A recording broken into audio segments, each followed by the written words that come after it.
Good morning everyone. আজি হল 5 ফেব্ৰুৱাৰী আৰু আমি আছো ইয়া IIT গুৱাহাটী। এয়া হল IIT গুৱাহাটী উমিয়াম হোষ্টেলটোৰ আৰু আমি যোৱা ৰাতি ইয়াতে থাকিলো। আৰু এয়া হল আমাৰ ৰুমৰ ভিতৰত আমি দুজন এটা ৰুমতে আছো বাবে আমি মাটি বিছনা পাই লৈছো।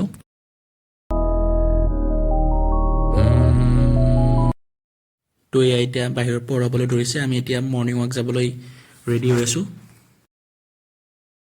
তো এইটোৱে হ'ল আমাৰ হোষ্টেলটো উমিয়াম হোষ্টেল য'ত আমি ৰাতি থাকিলো আৰু এতিয়া আমি সকলোৱে মৰ্নিং ৱাক যাবলৈ ৰেডি হৈ ওলাই আহিছো।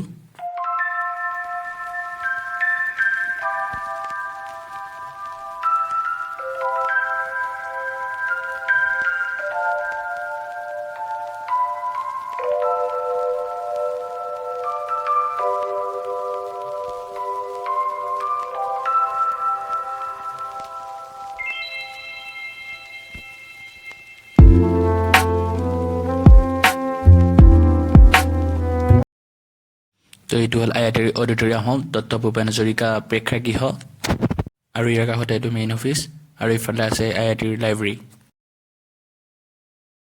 আৰু ইয়াৰ পিছতে 9:30 বজাৰ পৰা এই প্ৰেক্ষাগৃহৰ ভিতৰত আমাৰ আজি প্ৰথমটো দিনৰ মেণ্টৰি প্ৰগ্ৰাম আৰম্ভ হ'ল য'ত আজি আমাৰ শ্ৰদ্ধাৰ মিনিষ্টাৰ কেশৱ মহন্ত ছাৰো আহিছিল।